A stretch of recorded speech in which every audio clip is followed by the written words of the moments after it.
D'une crise à une autre, l'Union syndicale des travailleurs de Guinée, en abrégé USTG, est plus que jamais divisée. Deux groupes s'arrogent désormais la conduite de l'instance dirigeante de cette centrale syndicale.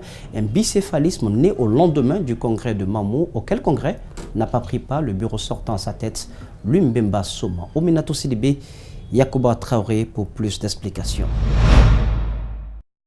Le groupe des syndicalistes qui a tenu le mois dernier un congrès à Mamou veut tenir tête au groupe de Lumbemba Soma. L'USTG qu'il continue de diriger a enregistré le retour de plusieurs autres fédérations au sein de leur centrale syndicale. Ousmane Tanou Baldé, membre du nouveau bureau contesté, apporte des précisions en indiquant que le rendez-vous de Mamou avait connu la présence des congressistes venus des différentes villes du pays. Les anciens membres du bureau qui sont restés à Conakry sans vouloir pour autant se rendre à Mamou savent pourquoi ils ne sont pas partis. Et le véhicule même a été dépêché pour dire à Lumbemba de monter, qu'on assure son transport aller-retour pour qu'il aille à Mamou. Il pouvait aller alors à Mamou, dire carrément aux congressistes présents que le congrès est reporté. Parce qu'on ne peut pas reporter un congrès à 12 heures d'intervalle. C'est du jamais vu. La reconnaissance de la nouvelle structure USTG, dirigée par Abdoulaye Kamara, ne constitue en aucun cas un souci pour ce groupe. Il estime que Lumbemba Soma n'est pas légaliste. Moi, je ne cherche même pas à être reconnu par Aboubakar Soma et Lumbemba Soma. Ce n'est pas mon problème. C'est des gens qui étaient dans le même bureau que moi. Ils ne peuvent pas me dire qu'ils me reconnaissent ou qu'ils ne me reconnaissent pas. Hein? Moi, je sais que le congrès de Mamou a été convoqué par le secrétaire général sortant, Lumbemba Soma. Des questions de supputation sur le financement du congrès seraient à la base de l'absence de Lumbemba Soma à Mamou, nous ont-ils confié. Il y a une commission financière qui a été constituée avant le congrès, qui devait en principe éplucher cette question, n'est-ce pas, et de sortir une situation de 5 ans de gestion, 5 ans de mandat. Malheureusement, cette commission n'a pas travaillé, tout simplement parce que, n'est-ce pas, on a senti qu'il y avait des bavures dans cette gestion. C'est pour ça que les gens, nous en sommes sûrs, c'est pour ça qu'ils ne sont pas allés à Mamou. Du côté de Conakry, un autre congrès est prévu pour les 19, 20 et 21 novembre 2018.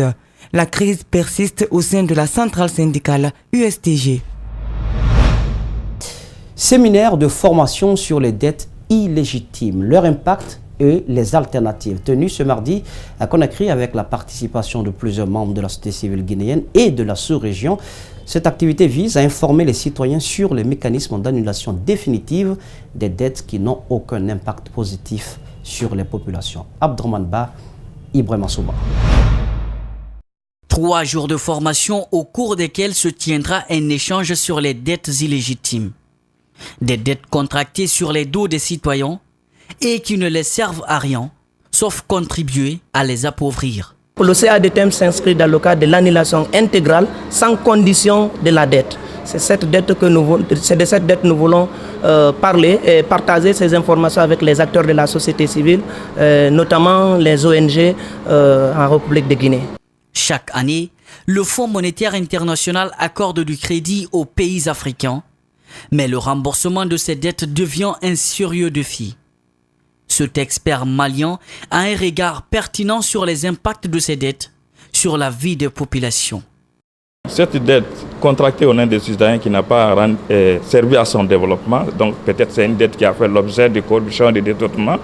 Donc on ne peut pas demander aux citoyens de rembourser une dette qui n'a pas servi à son développement. Avec une 50aine de participants, ce séminaire va relever tous les facteurs qui favorisent l'accroissement illicite de ces dettes, mais aussi proposer des alternatives à prendre en compte. Il y a aussi la question de la corruption, effectivement, qu'il faut aussi régler, parce que si les contrôleurs financiers produisent leurs rapports, il y a des manques à gagner qui sont déclarés, et donc il faut les recouvrer. Ce programme vise à renforcer les synergies d'action dans la coopération Sud-Sud, afin de trouver des solutions idoines aux problèmes d'endettement de l'Afrique. Question, comment sauvegarder l'environnement au profit des populations guinéennes? Une préoccupation du ministère de l'Environnement, des Eaux et Forêts qui ce mardi a tenu un dialogue national multipartite avec les cadres du ministère et bien d'autres acteurs sur les grands enjeux et opportunités dans le secteur en vue d'instaurer des mécanismes d'adaptation pour pallier à l'insécurité alimentaire. Mohamed Valectoré, Ibrahima Sori, Camara.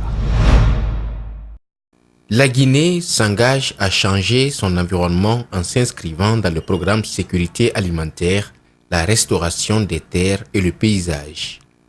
Un programme de soutien du Fonds pour le développement mondial en vue de réaliser des projets concernant la biodiversité et le changement climatique. C'est pour atteindre les objectifs du programme Impact que le présent atelier de dialogue national sur le FEM7 a eu lieu. À cet effet, je voudrais ainsi vous exhorter à vous engager entièrement dans la lutte globale qui requiert la planification programmatique du FEM7. Ce programme national multipartite s'est tenu devant les acteurs impliqués de l'environnement qui, en toile de fond, ont discuté des problèmes qui assaillent le secteur et proposé des stratégies d'adaptation liées au changement climatique pour la Guinée. Cela nous permettra de rallonger notre subvention à près de 11 millions de dollars. Donc pour le cycle 4 2018-2021, la Guinée aura 11 millions de dollars pour financer des programmes et projets environnementaux. Des financements sont accordés par le Fonds pour le développement mondial en vue de réaliser des projets, à savoir le traitement des déchets, la biodiversité, le changement climatique, entre autres. La Guinée possède plus de 6 millions d'hectares de terres arables, mais on constate qu'il y a encore des problèmes de sécurité alimentaire. Alors il s'agit pour nous de faire en sorte que tous les acteurs qui travaillent ou qui interviennent dans le système, dans le secteur agricole, puissent se parler et définir ensemble des stratégies pour mettre en place des mécanismes de lutte contre l'insécurité alimentaire. En Guinée, le changement climatique est une réelle menace pour la sécurité alimentaire. De par ce projet, le ministère de l'Environnement entend instaurer des mécanismes d'adaptation pour protéger les populations.